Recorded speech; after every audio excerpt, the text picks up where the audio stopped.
हमारे प्यारे पार्टी के कार्यकर्ता बब्बर शेर,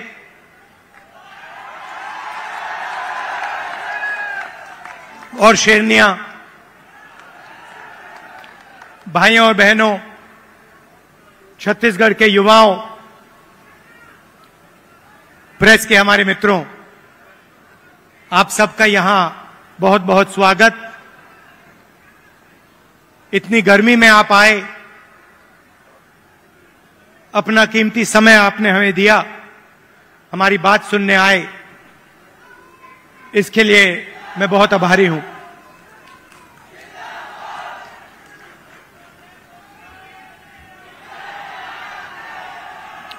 कुछ ही महीने पहले कर्नाटक में चुनाव हुआ। एक तरफ बीजेपी और उनकी विचारधारा, दूसरी तरफ कांग्रेस पार्टी, हमारी विचारधारा।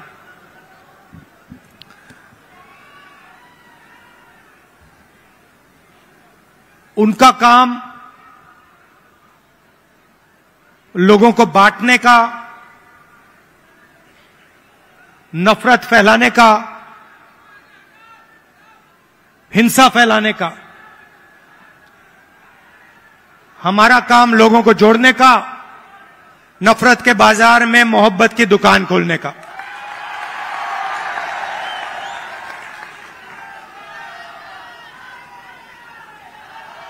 और कर्नाटक में हमने कहा, जैसे पहले हमने छत्तीसगढ़ में वायदे किए थे, किसानों को सही दाम देने का वायदा जो हमने पूरा किया, किसानों का कर्जा माफ किया, बिजली बिल हाफ किया, जैसे हमने यहां वायदे किए थे, वैसे ही हमने कर्नाटक में 5 वायदे किए। चुनाव से पहले बीजेपी के लोग हर बार वो कोई ना कोई नंबर निकाल देते हैं। कोई कहता है 230 सीट आएंगी, कोई कहता है 250 सीट आएंगी,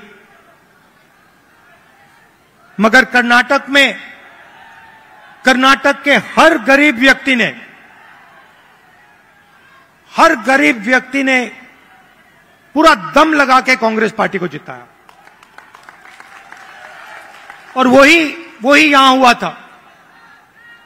देखिए, एक बात मैं साफ करना चाहता हूं, बीजेपी और नरेंद्र मोदी जी हिंदुस्तान के 2-3 अरबपतियों के लिए काम करते हैं। नाम आप जानते हो। कुछ ही दिन पहले दुनिया के सबसे बड़े फाइनेंशियल अखबारों में अदानी जी के बारे में कहानी आई, आर्टिकल छपा।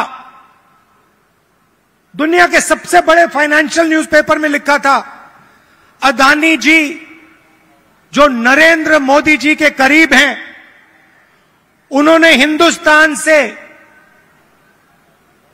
हजारों करोड़ रुपया बाहर देशों में भेजा और उस पैसे से स्टॉक मार्केट में अपने शेयर्स का दाम बढ़ाया। और उस पैसे से अदानी जी, आपकी जो पूंजी है, आपका जो इंफ्रास्ट्रक्चर है, आपके जो एयरपोर्ट हैं, सुना है अब रेलवे स्टेशन भी उनको दिए जाएंगे।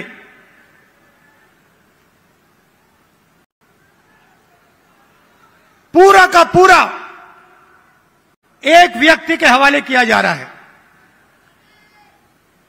और मैं साफ कहना चाहता हूं कि चाहे वो कर्नाटक की सरकार हो, छत्तीसगढ़ की हो, राजस्थान की हो, हिमाचल की हो, और जो अभी आने वाली हैं तेलंगाना, मध्य प्रदेश, ये सारी की सारी सरकारें गरीबों की सरकारें होंगी, अदानी की सरकारें नहीं होंगी। और प्रधानमंत्री को साफ कहना चाहिए, देश को बताना चाहिए और छत्तीसगढ़ के युवाओं को बताना चाहिए कि वो अदानी जी पर इंक्वायरी क्यों नहीं करवा रहे हैं। ऐसी क्या बात है कि नरेंद्र मोदी जी अदानी जी पर इंक्वायरी नहीं करा सकते हैं? 2-3 सवाल हैं भाई और बहनों, युवाओं। ये जो हजारों करोड़ रुपए हिंदुस्तान से बाहर गया, ये पैसा किसका था? पहला सवाल, ये अदानी जी का पैसा नहीं था, ये किसी और का पैसा था। किसका पैसा था? ये पहला सवाल है। प्रधानमंत्री जी कोई इंक्वायरी नहीं करवाएंगे। मैं आपको साफ कह देता हूं, हिंदुस्तान का प्रधानमंत्री अदानी जी पे कोई इंक्वायरी करा ही नहीं सकता, क्योंकि अगर उसका इंक्वायरी का नतीजा निकल गया तो नुकसान अदानी जी को नहीं होगा, नुकसान किसी और को होगा। तो छत्तीसगढ़ में हमने क्या किया? छत्तीसगढ़ में किसानों को धान के लिए सही दाम दिया। और आज आप सारे प्रदेशों को देख लीजिए, लिस्ट निकालिए, सवाल पूछिए, धान के लिए सबसे ज्यादा पैसा कौन से स्टेट में मिलता है? जवाब मिलेगा छत्तीसगढ़, छत्तीसगढ़, छत्तीसगढ़। और प्रधानमंत्री जी यहां आए थे, मुझे याद है, बीजेपी के सब नेता आए थे और कहा था कि कांग्रेस पार्टी इस वायदे को पूरा नहीं कर सकती है। कहा था पैसा नहीं है। हमने साफ दिखा दिया, पैसा है और वायदा पूरा हमने कर दिया। जहां भी हम जाते हैं, हम झूठे वायदे नहीं करते। 15 लाख रुपए का वायदा हम नहीं कर सकते। नरेंद्र मोदी जी ने कहा था काला धन वापस आएगा, 15 लाख रुपए बैंक अकाउंट में जाएंगे। उल्टा हजारों करोड़ रुपए हिंदुस्तान से बाहर जा रहा है। इंटरनेशनल अखबार कह रहे हैं कोई इंक्वायरी नहीं।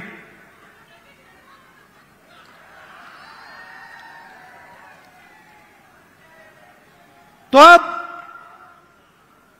छत्तीसगढ़ के युवा जो हैं, आपकी बहुत बड़ी जिम्मेदारी है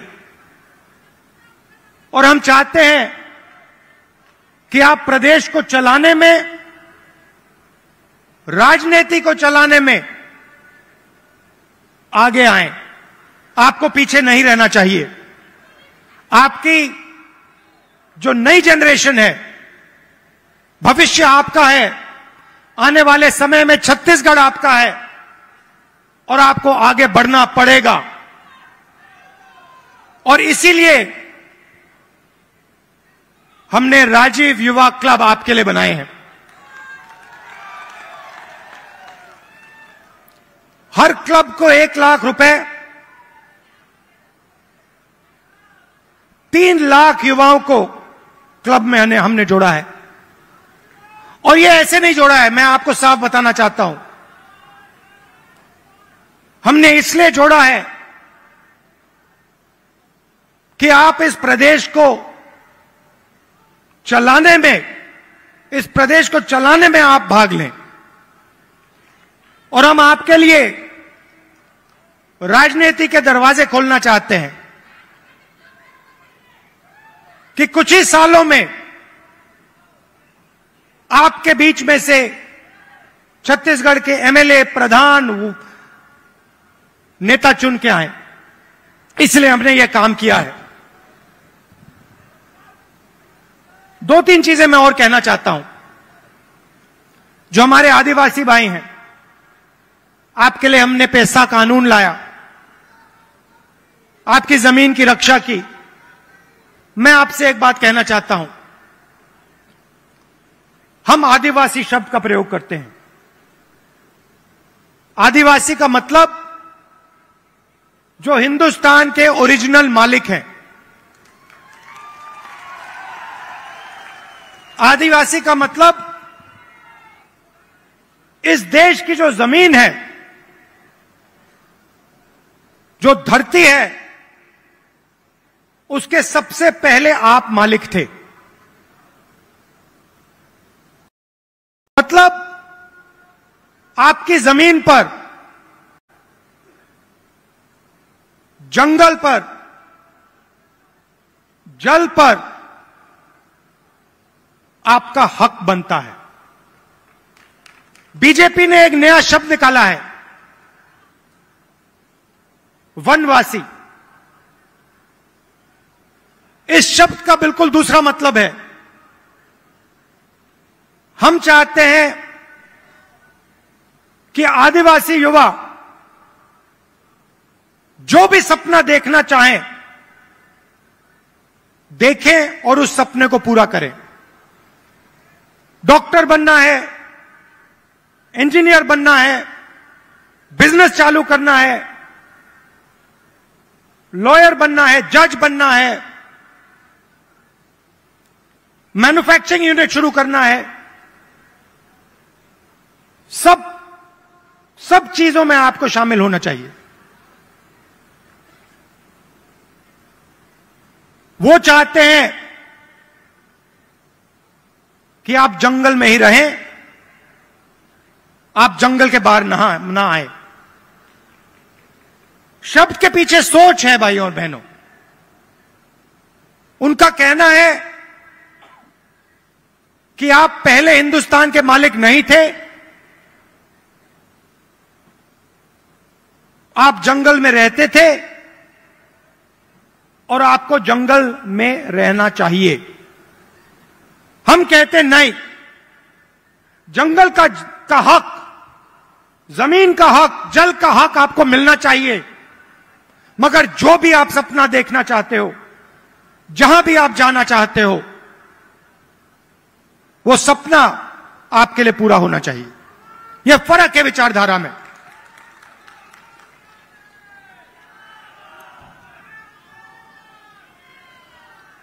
और पूरे देश में भाई और बहनों,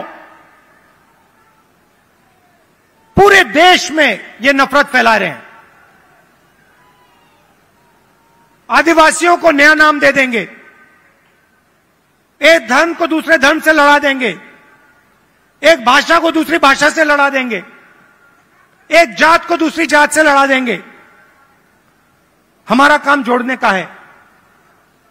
जहां भी ये नफरत फैलाते हैं, चाहे वो मणिपुर हो, असम हो, कर्नाटक हो, जहां भी ये नफरत फैलाएंगे, कांग्रेस पार्टी के कार्यकर्ता वहां जाकर मोहब्बत फैलाएंगे। ये हमारा काम है, ये हमारी जिम्मेदारी है। आप देखिए, भारत जोड़ो यात्रा का यही लक्ष्य था। कन्याकुमारी से हम शुरू हुए, श्रीनगर तक गए,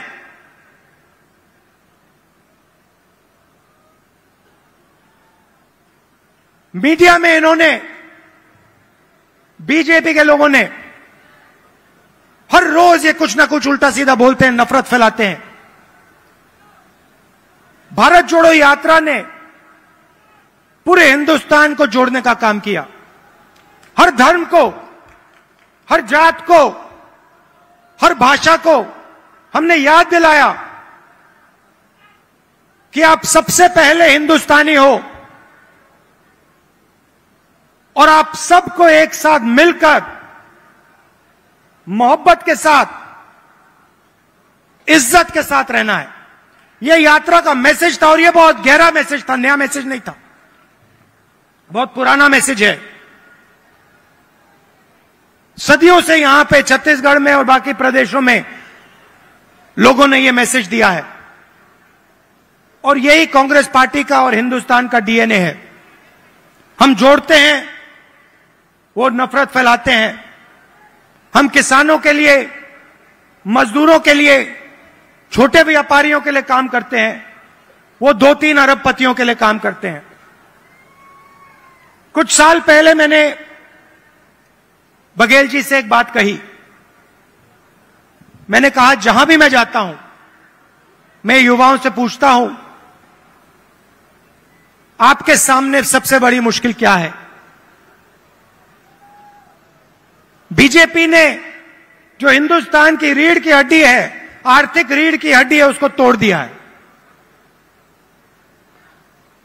जो छोटे व्यापारी थे, जीएसटी और नोटबंदी ने उनको खत्म कर दिया, जानबूझ के खत्म किया। और जब भी मैं इनसे पूछता हूं, आपके सामने सबसे बड़ी मुश्किल क्या है, कहते हैं बेरोजगारी। और मैंने छत्तीसगढ़ के चीफ मिनिस्टर से कहा, देखिए, छत्तीसगढ़ में अलग अलग स्किल्स हैं, हर डिस्ट्रिक्ट में आप कुछ ना कुछ बनाते हो, मगर जो छोटे बिजनेस वाले होते हैं उनको बैंक का पैसा नहीं मिलता, उनको मीडिया का सपोर्ट नहीं मिलता। और मैंने छत्तीसगढ़ के चीफ मिनिस्टर बघेल जी से कहा कि आपका फोकस इन छोटे व्यापारियों पे होना चाहिए, छोटे बिजनेस वालों पर होना चाहिए, बैंक के दरवाजे उनके लिए खोलने चाहिए, और मार्केटिंग हो तो इनके लिए हो। और खुशी से मैं कहता हूं कि बघेल जी ने इस पे काम शुरू कर दिया है, और इससे आने वाले समय में लाखों युवाओं को फायदा मिलेगा, हजारों नए बिजनेस खुलेंगे और लाखों युवाओं को रोजगार मिलेगा। देखिए, आपको सिर्फ छत्तीसगढ़ की नहीं सोचनी है। छत्तीसगढ़ हिंदुस्तान का सेंटर है।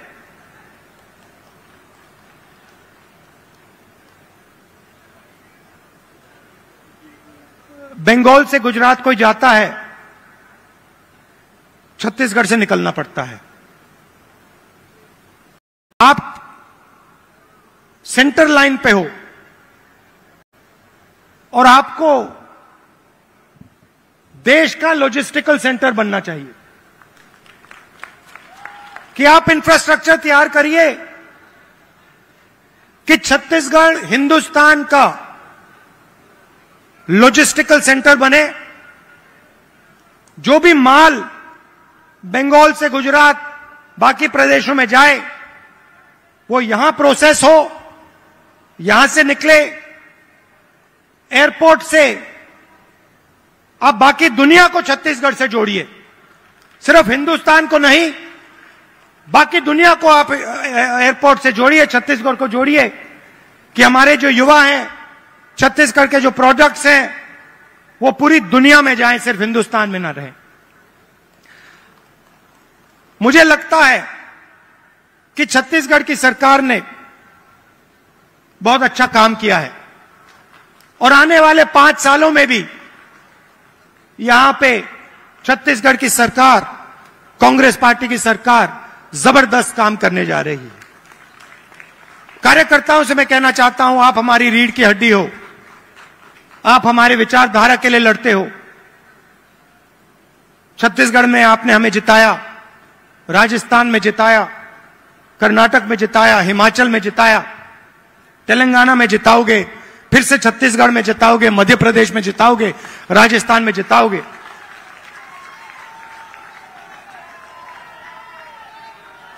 बघेल जी, हमारी सरकार को हमारे कार्यकर्ता की रक्षा करनी चाहिए, करती है, मगर और डट के जो हमारा कार्यकर्ता है, उसे लगना चाहिए कि मैं कांग्रेस पार्टी का कार्यकर्ता हूं, मैं कांग्रेस पार्टी की विचारधारा के लिए लड़ता हूं और मरता हूं। देश को आपकी जरूरत है, नफरत से देश आगे नहीं जा सकता है, हिंसा से देश आगे नहीं जा सकता है, अर्थव्यवस्था नहीं बढ़ सकती है। मोहब्बत से, इज्जत से काम किया जाता है और अगर देश को जोड़ा जाता है, सबको एक साथ लाया जाता है, तो देश तेजी से प्रगति करता है। आप सब यहां आए, इतने प्यार से आपने मेरी बात सुनी, इसके लिए आप सबको दिल से धन्यवाद।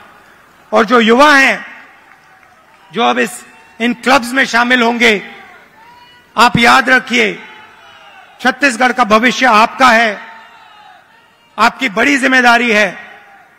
आपको राजनीति में आना है और आपको छत्तीसगढ़ को भविष्य में चलाना है। बहुत बहुत धन्यवाद। जय हिंद, नमस्कार। बहुत बहुत शुक्रिया आपका आदरणीय श्री राहुल गांधी जी। और स्मृति चिन्ह का अवसर है, हम आग्रह करेंगे कि माननीय मुख्य अतिथि